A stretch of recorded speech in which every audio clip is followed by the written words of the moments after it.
David, you were recently appointed the chair of the American Chamber of Commerce of Canada. Give us a sense of where our relationship with our neighbors to the south stands when it comes to trade. I think overall, the relationship between Canada and the U.S. is very strong. This trade data bears that out.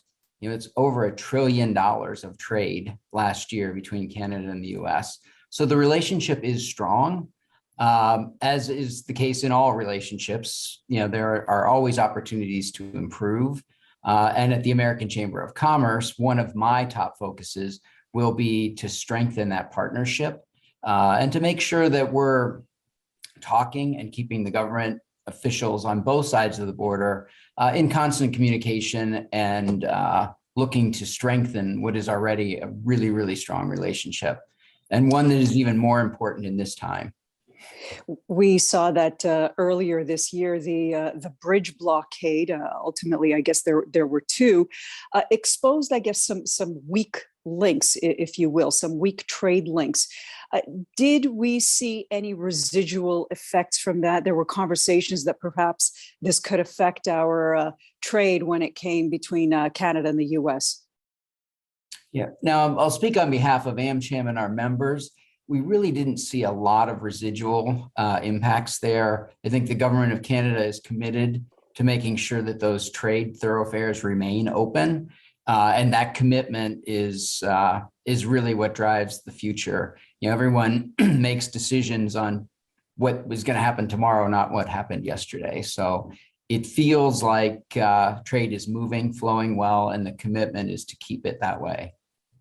Most recently, Canada's Minister of International Trade, Small Business and Economic Development, Mary Ng, hosted U.S. Trade Representative Catherine Tai in Ottawa. Give us an idea from your vantage point, some of the conversations that may have taken place. What's important to Canada here? Sure. So I think, actually, I was fortunate when Minister Ng was in Ottawa to join a dinner with Ambassador Tai, Ambassador Cohen, and Minister Ng. And, the conversations in that room right now are really focused on strengthening and building this relationship. There are constantly irritants, and those are the things that get most of the news and most of the press. But as Minister Ng said, you need to zoom out, if you will, from the relationship to see those positives and see where things are headed. But that doesn't mean there's not a lot of work. I think we at AmCham saw that as a really good sign that Ambassador Tai came to Canada. She's actually the first cabinet level official from the Biden administration to visit Canada, given everything that's going on with the pandemic. So the fact that trade is forthright and at the front burner is a really important sign. There will be differences, but it's good to see that they're talking and working to mitigate those. Let's talk about some of those irritants, David. Specifically, I guess let's get into that, the new NAFTA or the USMCA or the CUSMA, or however you want to call it. And of course, we heard there were some challenges with respect to duties and softwood and, Canada's dairy. Tell us where those issues stand right now. Yeah, I think on all of those, and we call them irritants, all of those items, my sense is that the conversations are moving forward. They're not as quick as they should be. They're not as easy as we would all like. They're moving forward, but there will remain some issues for sure.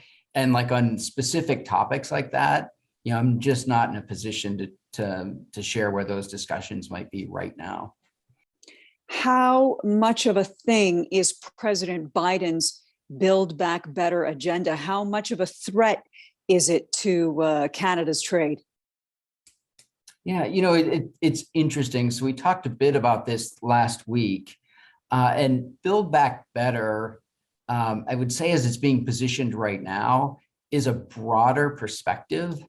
And when I say a broader perspective, it's really an agenda focused on building the economy to a place that is stronger, a more inclusive economy, including people of color, indigenous peoples, et cetera.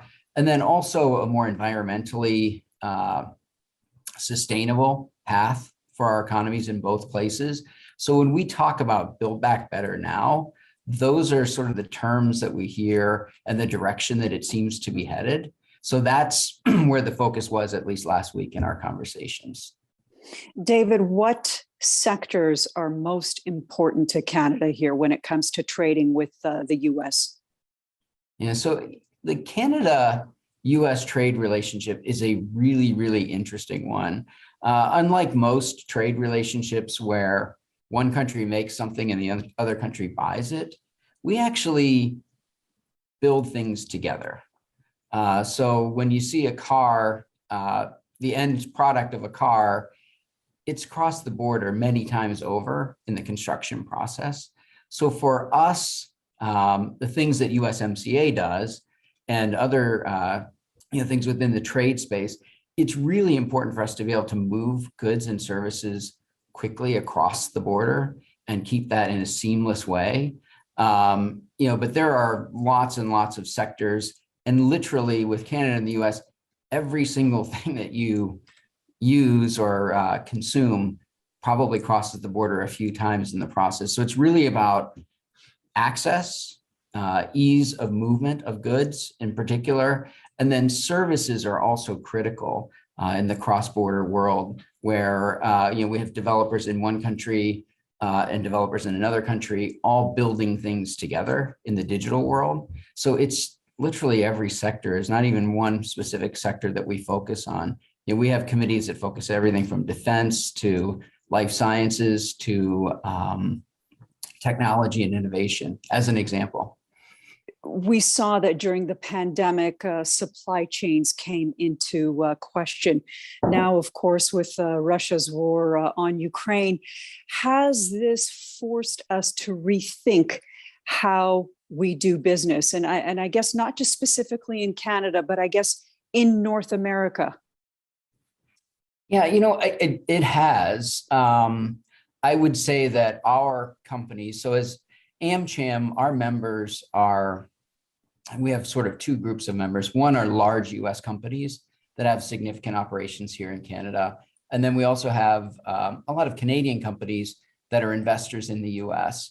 And I think what has come to the fore of late is just the value of doing business in a place that's close to home. And I mentioned earlier, the access and ability to move goods across that border is really, really critical. And it worked even through the pandemic. So with those things in mind, many of our companies are investing more in Canada, and our Canadian companies are investing more in the US to stay close to home and to try to assure access to that supply chain during difficult times. You've just come into this position as chair of AmCham. Give us a sense of what's on your agenda. Sure. So, as we take over, in this new role, still getting my feet wet a bit, but the real agenda is to make sure that AmCham is providing our members with the right ability to share their perspectives with the U.S. government and the Canadian government, to make sure that we're driving forward on an agenda of free trade between the two nations, and that we're also trying to help. And we mentioned the irritants earlier. In those cases, that we're in a position to assist in those situations and help resolve some of those differences. So those are sort of the top priorities. But I feel really fortunate to come into this role at this time because, as you mentioned, supply chain and some of the other recent global events, Canada, US is really a place where people are investing a lot of time and a lot of energy right now.